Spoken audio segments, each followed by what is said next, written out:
नमस्कार दोस्तों, जय हिंद, वंदे मातरम। मैं आपके साथ जायसवाल सर। आप सभी का स्वागत अभिनंदन है टीटी फैमिली शिक्षकों के परिवार जायसवाल कोचिंग सेंटर पर, पावर्ड बाई शिक्षा ही प्रकाश है। शिक्षा में ज्ञान देती है, संस्कार देती है और ये शिक्षा का जो है आपके हाथों आने वाली है। आप सभी भावी अध्यापक अध्यापिकाओं की बात करेंगे। शिक्षा, भारत का शिक्षा जो है, शिक्षा का स्तर है, आप पर निर्भर करने वाला है। जी हाँ, देखिए आज का बहुत ही महत्वपूर्ण कंसेप्ट यहाँ पे तैयार किया गया है। एग्जाम में जिस तरह से पेपर देखे जा रहे हैं कि कथन और बुद्धि से संबंधित कहीं ना कहीं चैप्टर अब कंबाइन कर रहा है।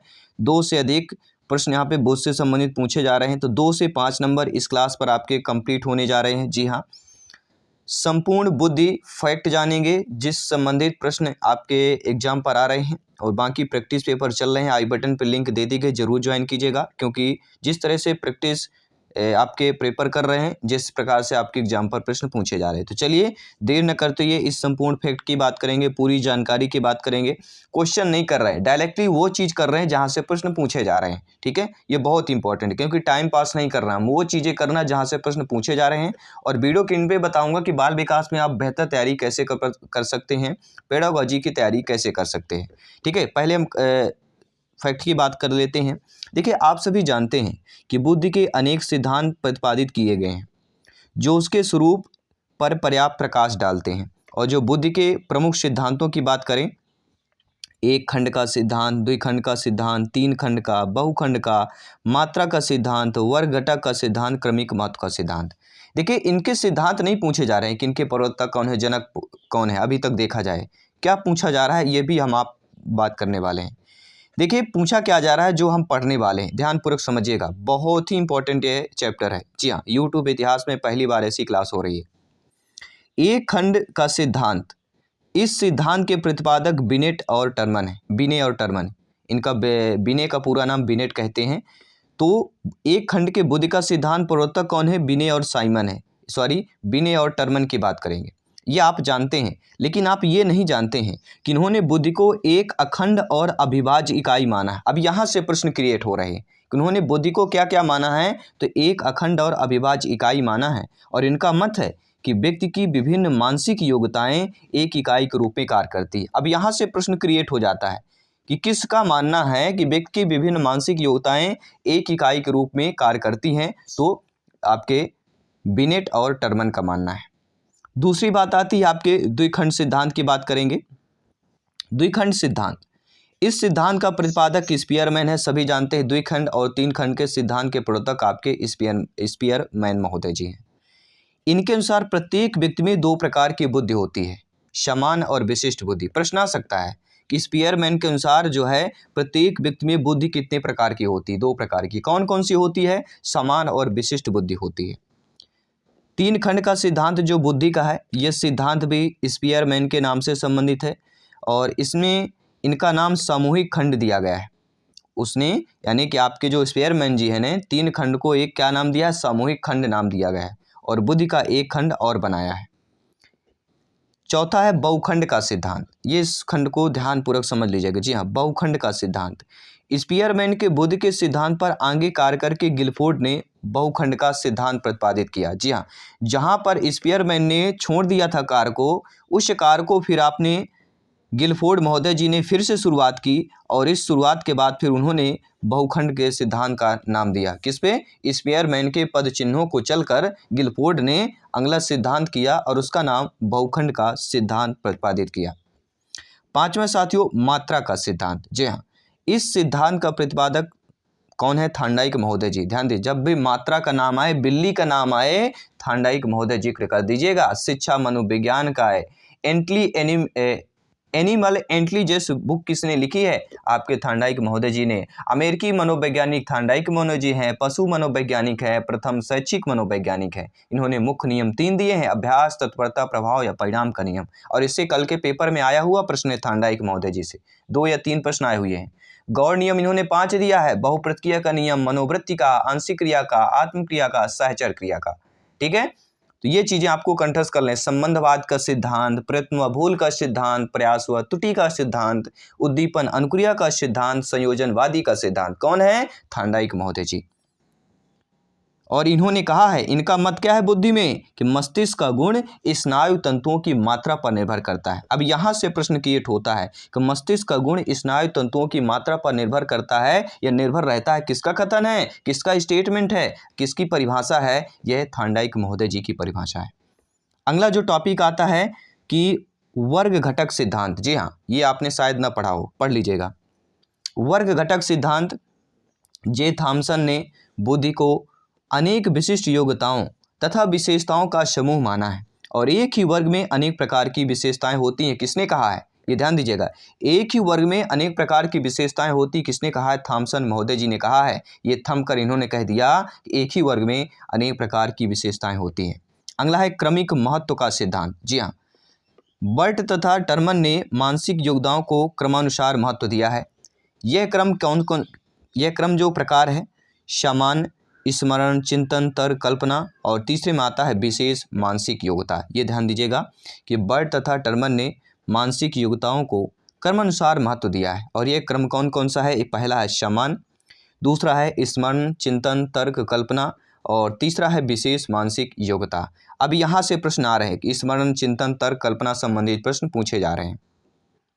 देखिए, बुद्धि सिद्धांत के महत्वपूर्ण प्रश्नोत्तर क्या बनते हैं। देखिए, अब आती है मेन पॉइंट की बात, जहां से प्रश्न A to Z आएगा। जी हाँ, A to 8 संभावित प्रश्न है। नवीन परिस्थितियों में चेतन अनुकूलन ही बुद्धि है। उक्त परिभाषा किसकी है? रास महोदय जी के है। नोट कर लीजिएगा, एक एक पॉइंट इंपॉर्टेंट है आज की क्लास का। नवीन परिस्थितियों में चेतन अनुकूलन ही बुद्धि है, ये परिभाषा रास महोदय जी के है। दूसरी आपकी बुद्धि से संबंधित क्या परिभाषा है? वुडवर्थ महोदय जी की परिभाषा है कि बुद्धि की परिभाषा इन्होंने क्या कहा है कि बुद्धि कार्य करने की एक विधि है। जी हाँ साथियों, बुद्धि कार्य करने की एक विधि है। किसने कहा है? वुडवर्थ ने कहा है, ध्यान दीजिएगा। तीसरा पॉइंट आता है आपका कि बुद्धि अमूर्त विचारों में सोचने की योग्यता है। ये कथन किसका है? टर्मन महोदय जी ने कहा है। टर्मन महोदय जी ने क्या कहा है कि बुद्धि जो है अमूर्त विचारों के बारे में सोचने की योग्यता है। क्या कहा है टर्मन महोदय जी ने? बुद्धि अमूर्त विचारों के बारे में सोचने की योग्यता है। चौथा आता है बुद्धि कितने प्रकार की होती है? सभी कमेंट कीजिएगा।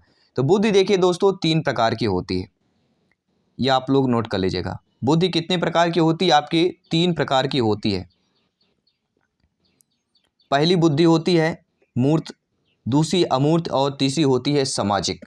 इनके डिस्क्रिप्शन भी पढ़ लीजिएगा, इनसे भी संबंधित प्रश्न पूछा जा सकता है।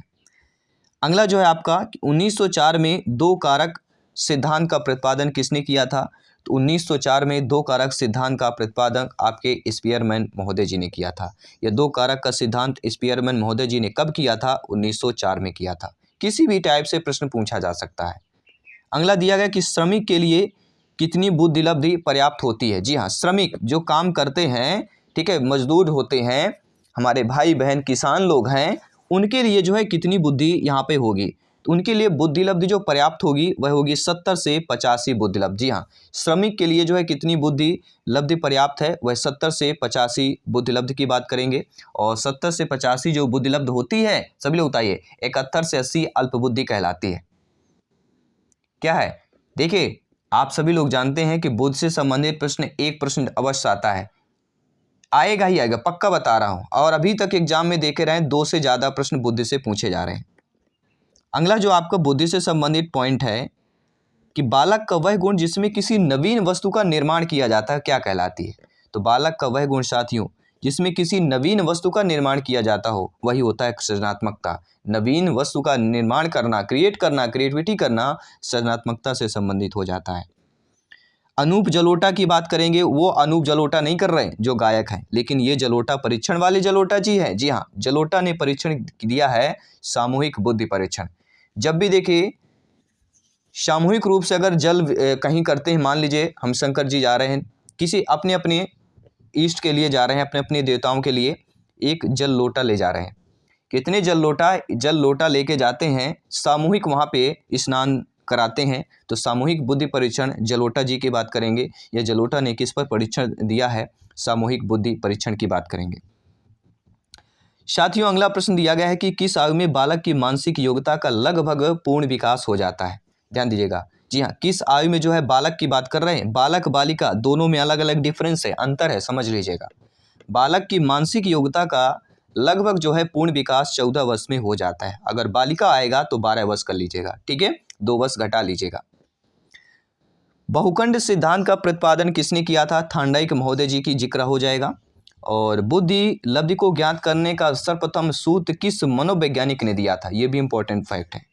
तो बुद्धि लब्धि को ज्ञात करने का सर्वप्रथम जो है सूत्र देने वाले और कोई नहीं, आपके स्टर्न महोदय जी हैं।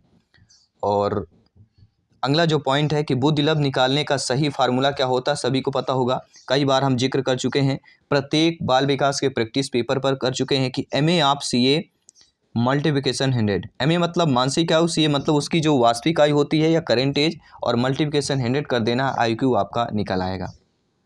अगला है थर्स्टन का समूह तत्व का सिद्धांत बुद्धि के कितने प्राथमिक कारणों का वर्णन करता है। जी हाँ, अब देखिए इस टाइप के प्रश्न पूछे जाते हैं। जब आप ये डिटेल के साथ पढ़ेंगे, हमारी क्लास ज्वाइन करेंगे, तभी ये प्रश्न आप लोग पढ़ पाएंगे, या आप लोग कंसेप्ट पढ़ेंगे तभी अच्छा रहेगा। तो देखिए समूह तत्व सिद्धांत किसका है, थर्स्टन महोदय जी का है।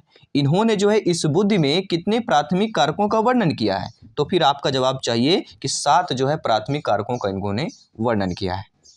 अगला प्रश्न है साथियों, बुद्धि परीक्षण के जनक किसे माना जाता है, तो बुद्धि परीक्षण के जनक और कोई नहीं, बिने और साइमन दोनों नोट कर लीजिएगा। जी हाँ, बुद्धि परीक्षण के जनक कोई एक नहीं है, बिने साइमन 2 भाई हैं। जी हाँ, नोट कर लीजिएगा, भाई नहीं है लेकिन हम एक कथन के तौर पर ले लेते हैं ताकि हमें एग्जाम में ये सारी चीज़ें याद आ जाएं।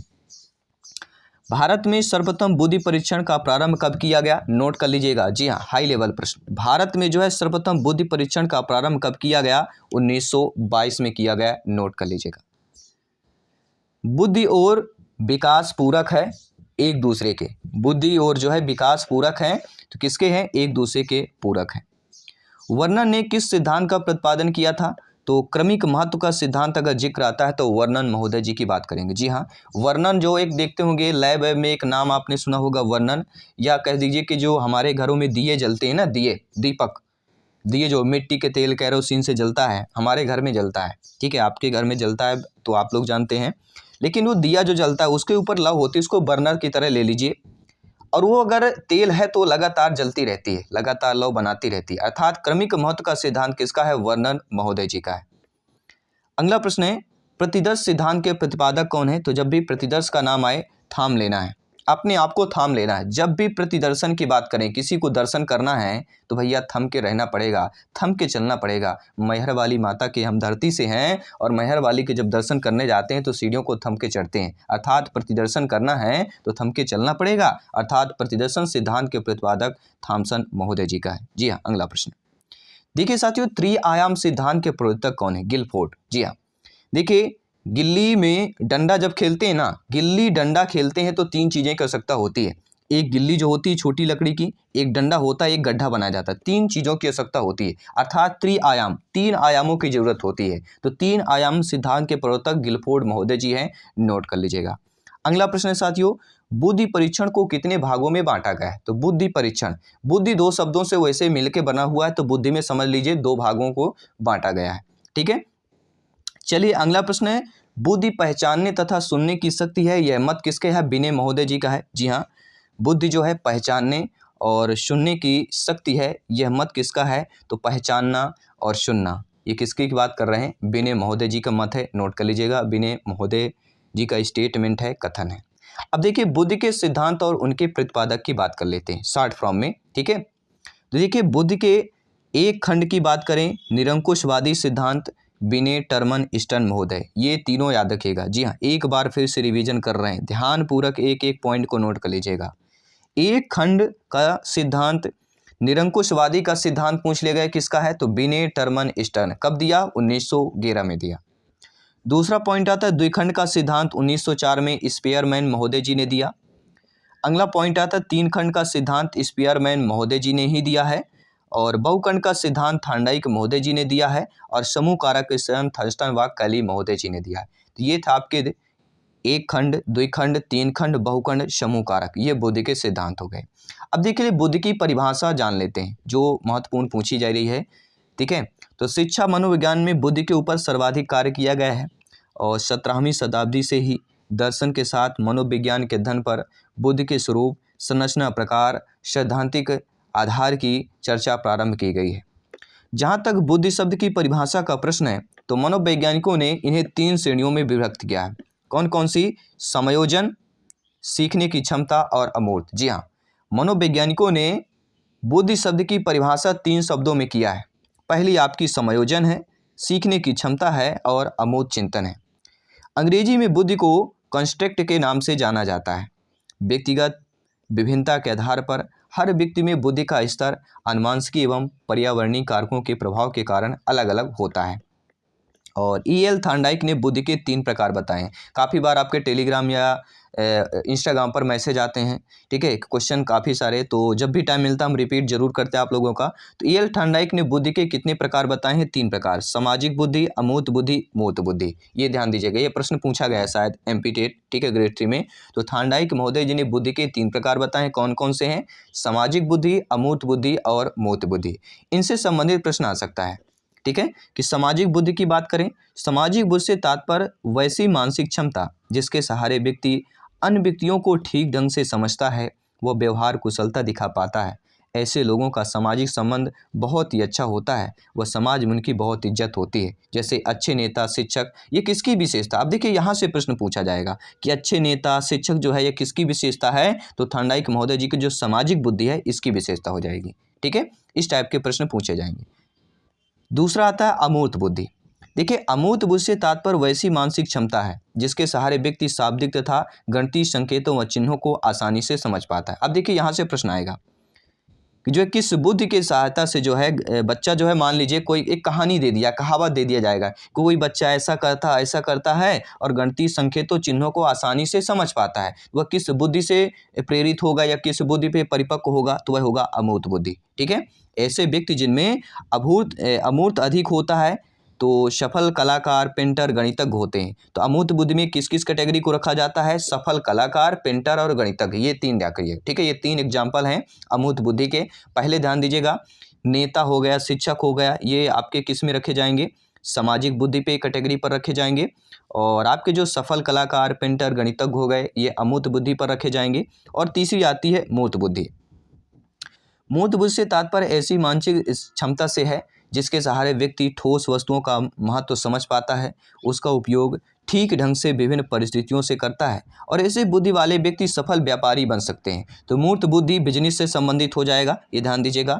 और इसमें क्या होता है? ठोस वस्तुओं का महत्व समझा जाता है मूर्त बुद्धि में, और विभिन्न परिस्थितियों में कर्ता ऐसे जो होते हैं उपयोग ढंग से करते हैं, जो बुद्धि वाले व्यक्ति सफल व्यापारी बन सकते हैं। अर्थात समझ गए होंगे, व्यापारी, बिजनेस से संबंधित आपका कौन सी बुद्धि हो जाती है? मूर्त। तो तीनों बुद्धियों के बारे में अब देखिए कथन परिभाषा जानेंगे, पूरा अंतिम में आपका है कि मन के अनुसार आपका कथन क्या है। जी हाँ, हमारा मन क्या कहता है? हमारा मन कहता है कि नवीन परिस्थितियों को झेलने के मस्तिष्क का नमनीयता।